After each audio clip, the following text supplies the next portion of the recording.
Hi, this is Shannon from No Shelf Control. Thanks for joining me on the channel tonight. I am here to tell you about an author whose work I absolutely love.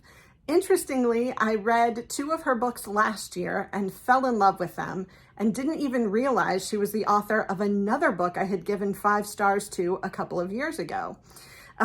Luckily for me, I got the opportunity to meet her this week at an event at the Columbus Museum of Art that was sponsored by Thurber House, which is a literary organization here in Columbus that does a lot of these author events. So I was terribly excited, and it turned out to be a wonderful evening.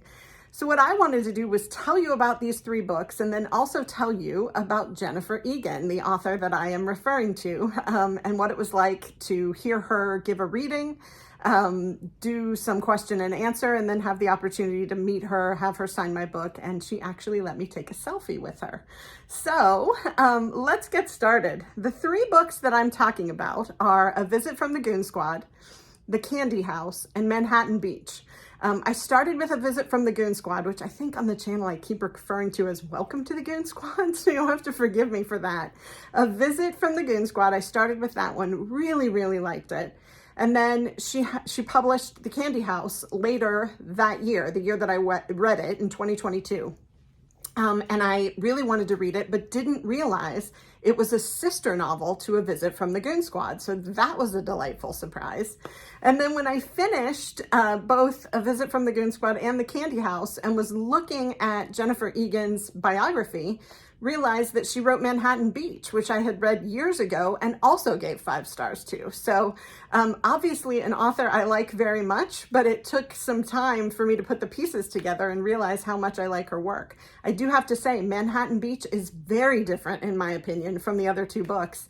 And I never would have suspected, I might have been more likely to think it was 2 different Jennifer Egans than to realize that these books were written by the same author. So let's talk about the books. A Visit from the Goon Squad was published June 8th, 2010 by Knopf, and it's 274 pages. And here is a slightly long synopsis of the book if you don't know anything about it. Jennifer Egan's spellbinding, interlocking narratives circle the lives of Benny Salazar, an aging former punk rocker and record executive, and Sasha, the passionate, troubled young woman he employs.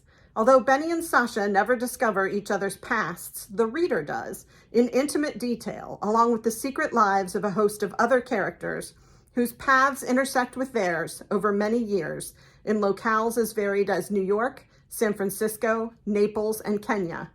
We first meet Sasha in her mid-30s on her therapist's couch in New York City, confronting her long-standing compulsion to steal. Later, we learn the genesis of her turmoil when we see her as the child of a violent marriage, then as a runaway living in Naples, then as a college student trying to avert the suicidal impulses of her best friend.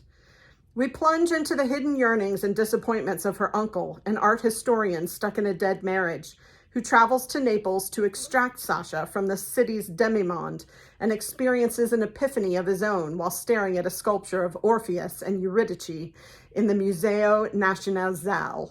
There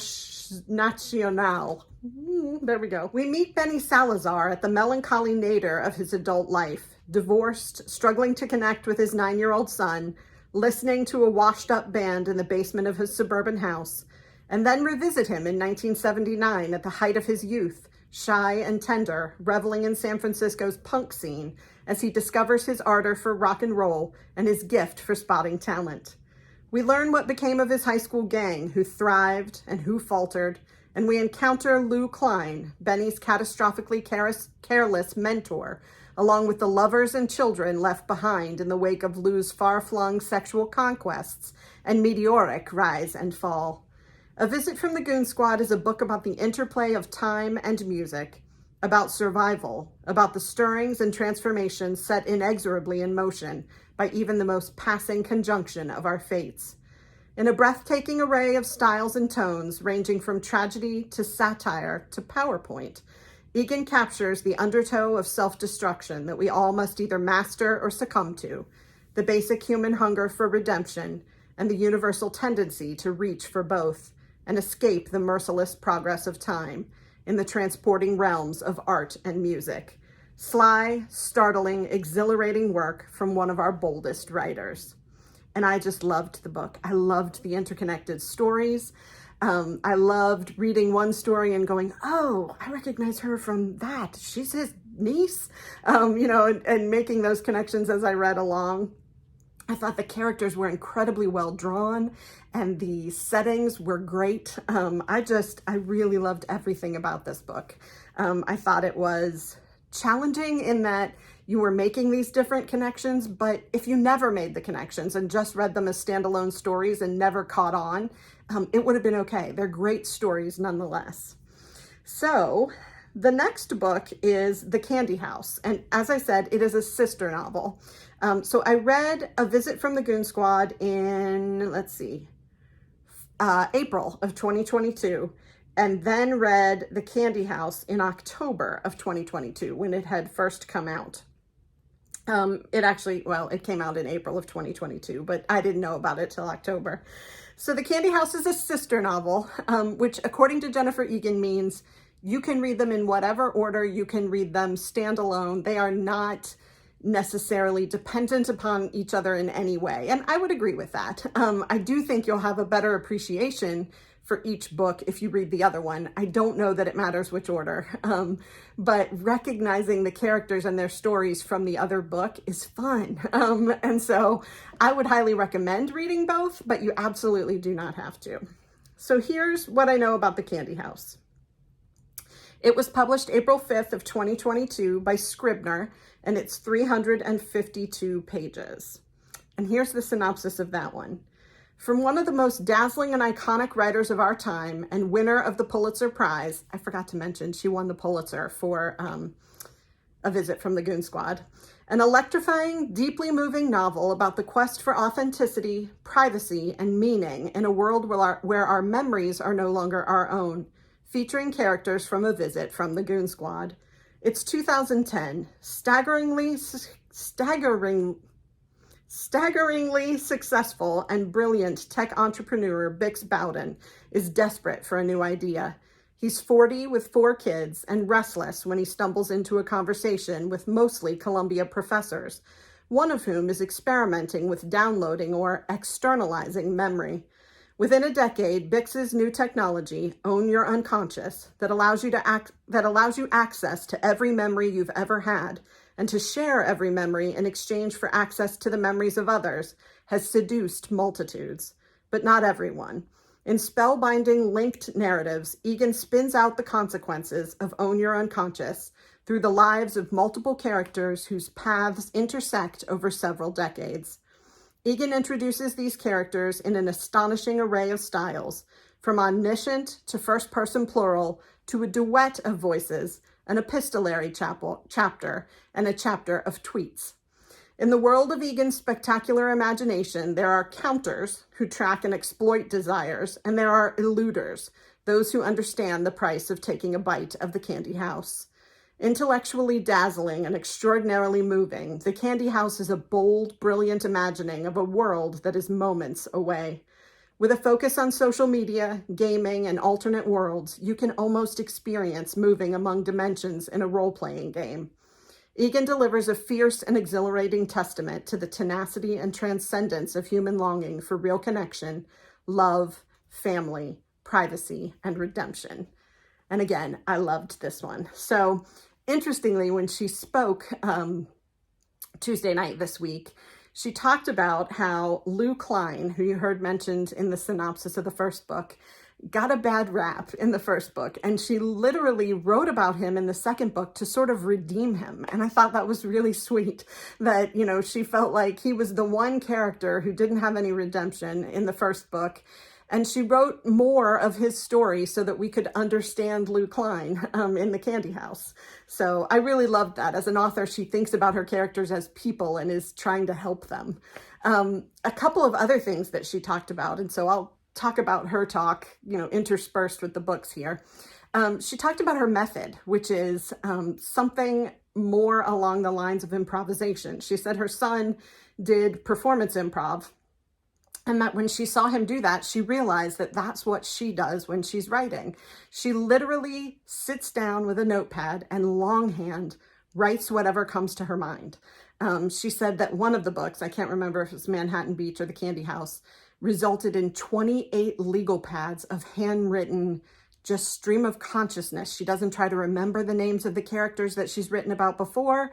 She tries to keep track of their ages so that chronologically they make sense. But other than that, it is just the things that come to her mind. And there were lots of questions in the audience about, well, how does research play into that? If you're just writing whatever comes to your mind and you have characters in Kenya and Naples, do you know something about Kenya and Naples, or how do you get that information?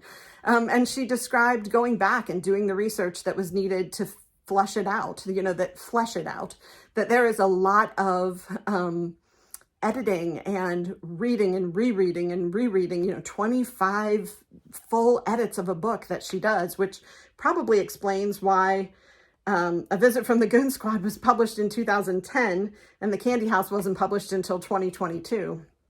Now, Manhattan Beach was in the middle, but just that whole idea of improvisation as a way of writing, she said she takes a time and place, that once she knows what time and place she wants to start writing about, that gives her a character, because it gives her the opportunity to think, who is seeing this time and place and what are they perceiving? Why are they perceiving it that way? And that's where she gets her character, or at least her first character, to go with. And I thought that was just absolutely fascinating. I'm sure that that is not the method that a lot of other writers use, but I appreciated her sharing that with us and trying to fathom how you could write that way. It sounds like a lot of fun, but it also sounds like a lot of work. So that is the synopsis of The Candy House. And the third book I wanted to talk about, which I also gave 5 stars to, is Manhattan Beach. And I read that in May of 2018. And as I said, did not realize when I was reading Goon Squad and The Candy House that this was the same author. So Manhattan Beach by Jennifer Egan was published October 3rd, 2017 by Scribner, and it is 438 pages. And here's the synopsis of that one. It says, Anna Carrigan, nearly 12 years old, accompanies her father to visit Dexter Stiles, a man who, she gleans, is crucial to the survival of her father and her family. She is mesmerized by the sea beyond the house and by some charged mystery between the two men. Years later, her father has disappeared and the country is at war. Anna works at the Brooklyn Naval Yard, where women are allowed to hold jobs that once belonged to men, now soldiers abroad. She becomes the first female diver, the most dangerous and exclusive of occupations, repairing the ships that will help America win the war. One evening at a nightclub, she meets Dexter Stiles again and begins to understand the complexity of her father's life, the reasons he might have vanished. With the atmosphere of a noir thriller, Egan's first historical novel follows Anna and Stiles into a world populated by gangsters, sailors, divers, bankers, and union men. Manhattan Beach is a deft, dazzling, propulsive exploration of a transformative moment in the lives and identities of women and men of America and the world. So definitely more of a historical novel. One of the things I loved about The Candy House was this whole idea of the unconscious and the idea that you could externalize your thoughts and your memories, and we could join this all together into one huge unconscious where we could revisit, instances that happened. We could see what other people were thinking at the same time. Some people would choose to share their memories and some people would not. What would happen to people who died before externalizing your consciousness was possible. All of that forward thinking, futuristic type of stuff. And this is very, very different. This is back to, World War II and, is it World War II or is it World War I? I'm not totally sure. You'll have to fact check me on that one. But we're talking about the war and a young woman who is a ship diver. And her father is a gangster, and so is Dexter Stiles, and what all that means, what that, era is like, which I love. You've heard me say that before. What it's like in New York City at that time, and what it's like to be a woman in the war and in New York City, in that particular generation. So really loved this book as well. What else do I want to say? she was a lovely person. So when I got the opportunity to meet her, she spoke well. She was very generous with her reading. She cut out pieces of what she had chosen to read so that it, would keep our attention. And she highlighted specific parts that went together well when she read. But when I met her at the table where she signed my book, I told her that I have a booktube channel and it's called No Shelf Control. And she got a giggle out of the name and said that I was welcome to talk about her and put up the selfie that we took together on the channel. And I thought that was extremely gracious. She said I was doing her work for her. I don't think she has any idea how small this booktube channel is. But, I am more than happy to have the opportunity to talk about 3 books that I loved so much and an author who was so interesting and also so gracious and kind. So I highly recommend these 3 books from Jennifer Egan. Try out one, try out all of them. I gave them all 5 stars, and that was not being generous. I absolutely think they deserved it. So I can't wait to come back next week with more Tournament of Books, and then next weekend with more reviews. But I hope you enjoyed this discussion of Jennifer Egan and her books. If you did, please click like and subscribe. If you're so inclined, I do have a wish list in the description. If you want to send me a book, I'd love to read it and talk a little bit about you on the channel. So I can't wait to come back next week and talk more books with you. I will see you soon. Thanks.